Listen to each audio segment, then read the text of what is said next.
You actually unearthed, I think, with one of your researchers, Jack Hazelwood, who I also know, so we'll give him a little shout out here.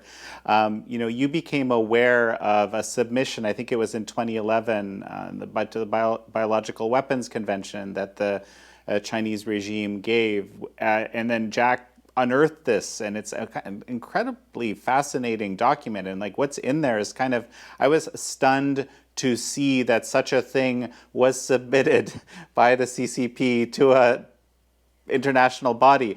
Tell me a little bit, and people can read to find out more.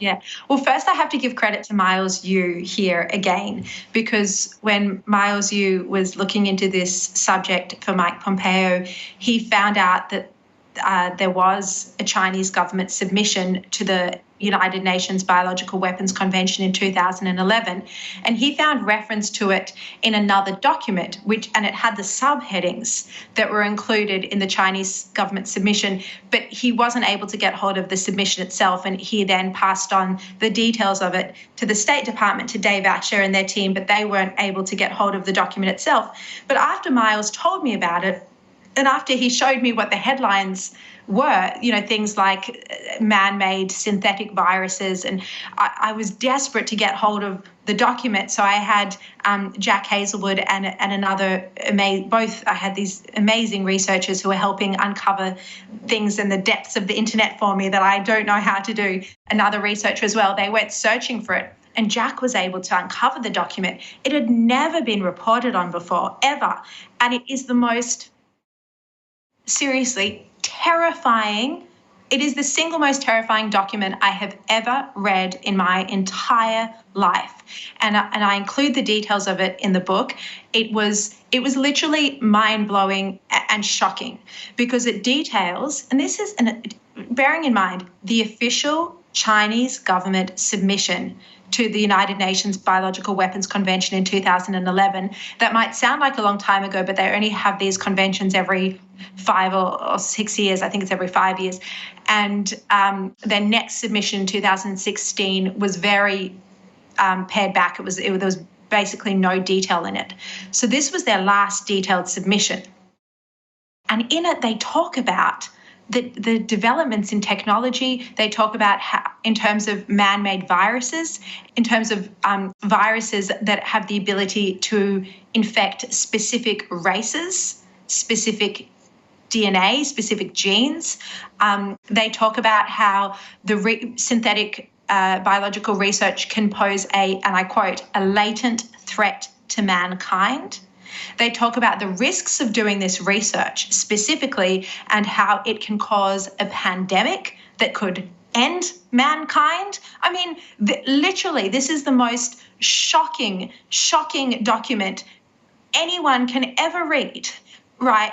And this is the official Chinese government submission. I don't know what to say other than it is so horrifying, and I don't know why the United Nations officials, when they received that back in 2011, why China wasn't immediately held in breach of violations of the Biological Weapons Convention, and why we weren't paying closer attention. And this is just, I think this is the overall story. There were so many warnings here. I mean, look, I don't know what could have been done, but at least we should have been aware what China was doing, what research they were doing. Well, and so there's this interesting twist here. Under the Obama administration, the gain-of-function research, which, by the way, it would be great if you could just briefly explain what that means in a little more detail, because it's people hear it all the time, but it's not necessarily obvious.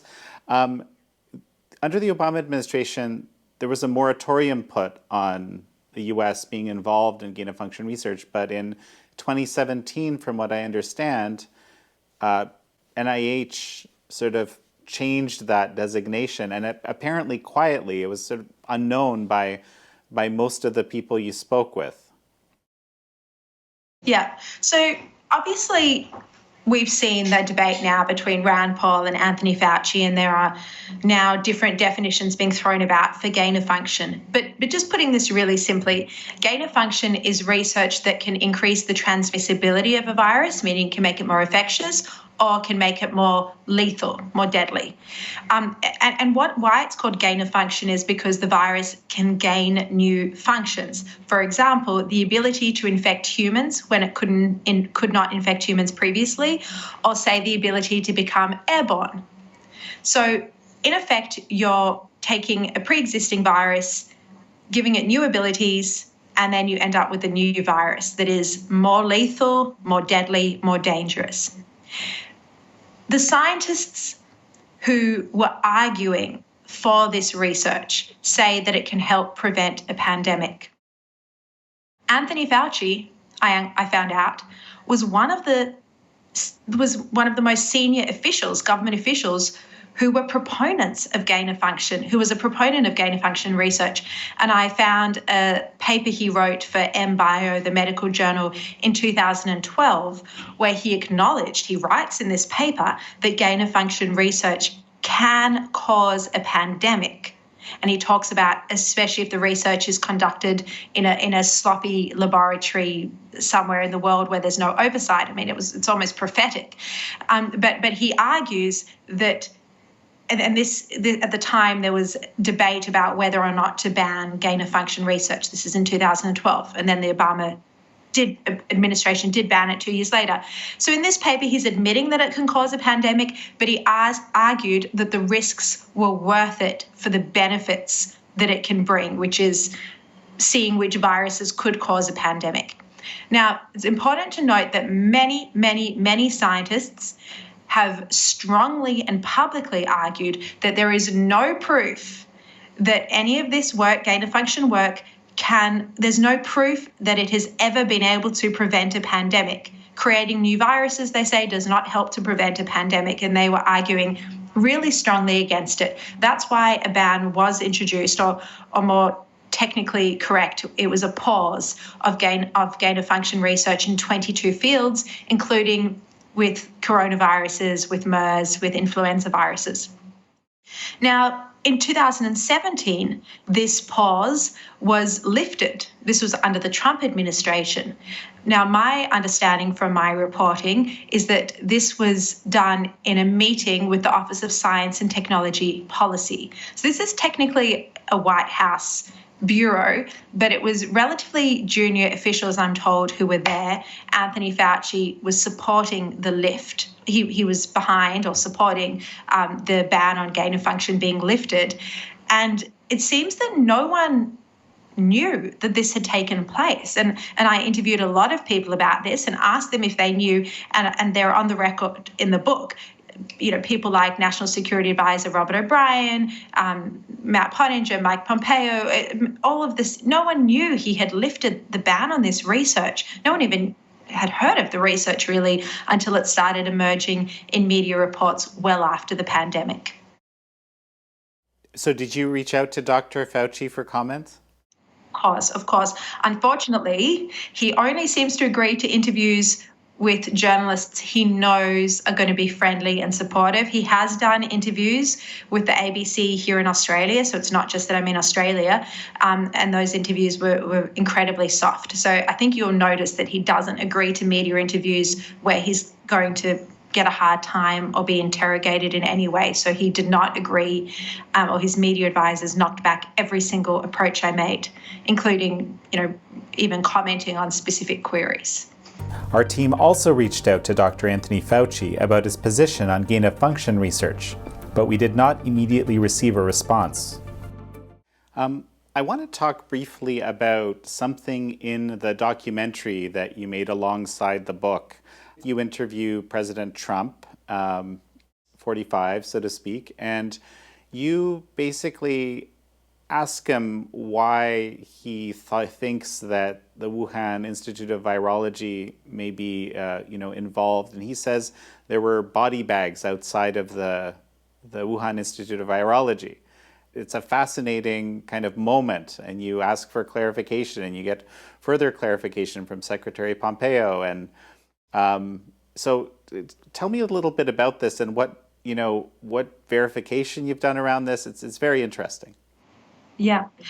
Well, one of the reasons I was so keen to interview President Donald Trump was to ask him, in April 2020, he said there was evidence that the virus leaked from a laboratory. He said that at a press conference where a journalist from Fox News asked him about it. So he didn't make a big song and dance of holding a press conference to say this virus has come from a lab. He was responding to a question at a press conference, and he said, yes, there is evidence to indicate that it leaked from the lab. But he's never really gone into detail about what evidence he saw that convinced him of the case for a lab leak. And so that was one of the really important things I wanted to ask him about when I sat down and interviewed him. And so he said, and it was quite a stunning admission, because as you know, I've been reporting on this very closely, and I have never heard of bodies being dumped outside the Wuhan Institute of Virology. And that was what he said. He said he had seen evidence, or been told evidence, that there were body bags dumped outside the Wuhan lab. And I clarified that he did mean outside the Wuhan Institute of Virology. He said, yes, that's what he heard a long time ago. And then I asked if that was information given from the intelligence agencies, and he was deliberately vague, and he didn't say where he'd heard it from. Luckily, with the way my interviews were timed, I was interviewing Secretary Pompeo. I'd already spoken to him for the book, but I was interviewing him for the documentary a couple of weeks later. So I was able to ask him. I said to him that President Trump had told me about the body bags, and was this accurate? And Secretary Pompeo's response was that presidents have the ability to talk about things that some of the rest of us don't. And that was a very interesting answer. And it indicated that there might have been something behind it. I then made more inquiries of a very senior confidential source in the intelligence community about this piece of evidence in particular, because before including it in the documentary, I just thought it would be helpful to know whether this was intelligence or not, just other information that the former president had seen elsewhere. And I did get confirmation from a very senior intelligence source that this was intelligence, that there were bodies outside the Wuhan lab, but that it had been assigned a low confidence assessment, meaning it couldn't be verified through other sources. Now, bearing in mind, most of the evidence in this space does not have a high confidence assessment. So you saw that when Joe Biden released the results, or the analysis with his intelligence probe, his 90-day probe, many of the agencies that said this was a natural virus, they did so with a low confidence level, a low confidence assessment. There was only one agency that had a medium moderate confidence level, and that was for the case of a lab leak. So I think when you're dealing with human sources coming out of Wuhan, I think that information is very difficult to verify. And that's why when I interviewed President Trump, he said to me that great line, and he said, well, knowing you, maybe you can figure it out. So it was something that he was saying I should go on to investigate further. Yeah, so let's talk about the fact that this all happened under the Trump administration and the kind of reaction to President Trump saying that a lab leak was a possibility. And, you go kind of into great detail of even how that is actually one of the dimensions. There were a lot of people who just reflexively went and said, ostensibly, if President Trump said it, the opposite must be true, almost. I know. The way this issue was politicized last year is shocking. It's deplorable. This is such a crucial question, how the first pandemic in our lifetimes started. It's changed our lives forever. Nothing will ever be the same again, not to mention the 4.7 million people who have died.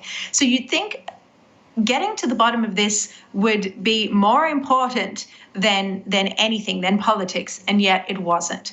And the reality is that this issue played out during an election year in the United States, the most politically divisive place on earth, probably. And so it's very hard to separate how this issue was treated from that election cycle.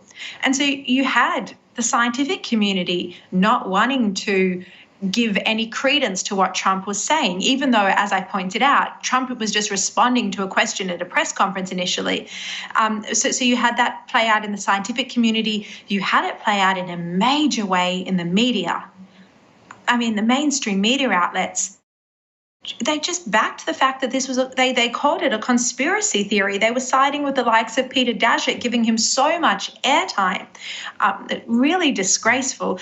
And even people who were reporting on it, I mean, this even got politicized in Australia. Like, I was reporting on it, and the left-leaning public broadcaster here, the ABC, insisted this was a conspiracy, and they were attacking me for just reporting on this story, reporting on the fact that the intelligence agencies were investigating a lab leak. So this issue was very politicized. I mean, Sir Richard Dearlove in the book, he uses the phrase that President Trump's comments contaminated the issue. And like, I understand his point coming from Britain. He thought Trump contaminated the issue, but I also think that presidents and secretaries of state and other politicians do have a responsibility to tell the truth. And they do have a responsibility to be transparent with the American people. And I mean, what was Trump meant to do? Cover up the fact that there is evidence that pointed to a lab leak, which there was. We know there was intelligence that pointed to a lab leak. It was later declassified. So what was he meant to do? Lie to the American people? I mean, that's just preposterous.